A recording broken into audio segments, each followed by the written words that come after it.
नमस्कार, आप सभी का स्वागत है देवभूमि यात्रा। मेरा नाम मधु नेगी है। देवभूमि यात्रा का एकमात्र उद्देश्य है उत्तराखंड की संस्कृति।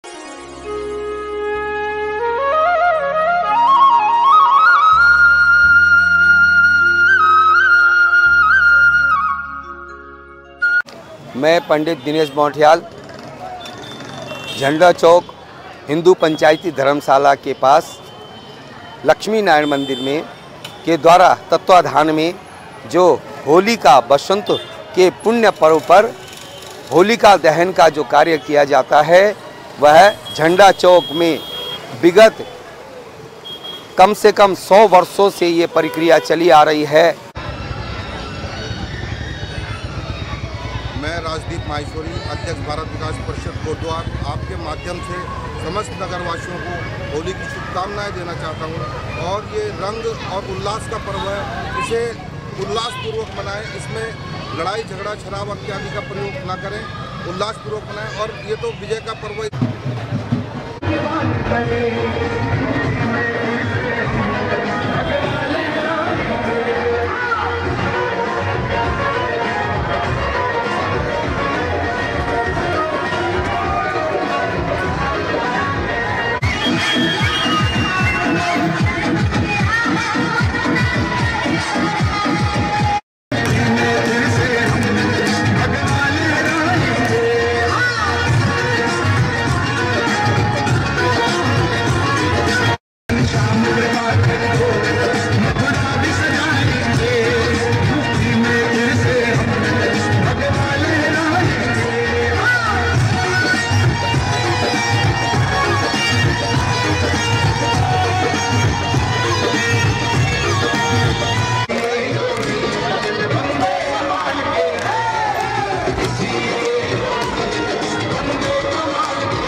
जो होलिका बसंत के पुण्य पर्व पर होलिका दहन का जो कार्य किया जाता है वह झंडा चौक में विगत कम से कम 100 वर्षों से ये प्रक्रिया चली आ रही है। नगर के प्रतिष्ठित व्यक्तियों द्वारा धार्मिक भावना को ध्यान में रखते हुए होलिका दहन का कार्य पुण्य चैत्र मास के पूर्व प्रारंभ होने से पहले फाल्गुन की पूर्णिमा को होलिका दहन कार्य किया जाता है। भद्रा का इसमें विशेष ध्यान रखा जाता है कि भद्रा के काल में होलिका दहन नहीं होता। अब के वर्ष भद्रा की पूंछ 9 बजे तक है, इसलिए होलिका दहन 9 बजे के पश्चात ही यहाँ पर किया जाएगा। और पौराणिकता हमारे धर्मशास्त्र के अनुसार कहते हैं कि हिरण्यकश्यपु बड़ा क्रूर शासक था, जिसने कि अपने बेटे को मारने के लिए अपनी बहन होलिका का सहारा लिया था। और होलिका को वरदान था कि वह एक चद्दर लेकर अगर अग्नि में बैठती थी तो उसका बाल बांका नहीं होता था, लेकिन जाको राखे साइयाँ मार सके ना कोई। उसी भाव से उसने अपने भाई को वचन दिया कि मैं अपने भतीजे को इस चुनरी को पहनकर होलिका में बैठूंगी और उसको भस्म कर दूंगी, मेरा बाल बांका नहीं बिगड़ेगा। लेकिन जिसका रक्षक स्वयं भगवान विष्णु था, तो भगवान विष्णु की माया से वह चद्दर उड़ गई, प्रहलाद भी उसके साथ उड़ गए और होलिका उसी में दहन हो गई। तब से ही यह पौराणिक त्यौहार मनाया जाता है और जिसमें कि क्रूर बुद्धि का नाश होता है और भक्ति की रक्षा होती है। यही हमारे सनातन धर्म के अनुसार होलिका दहन करने का विशेष महत्व है।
भाई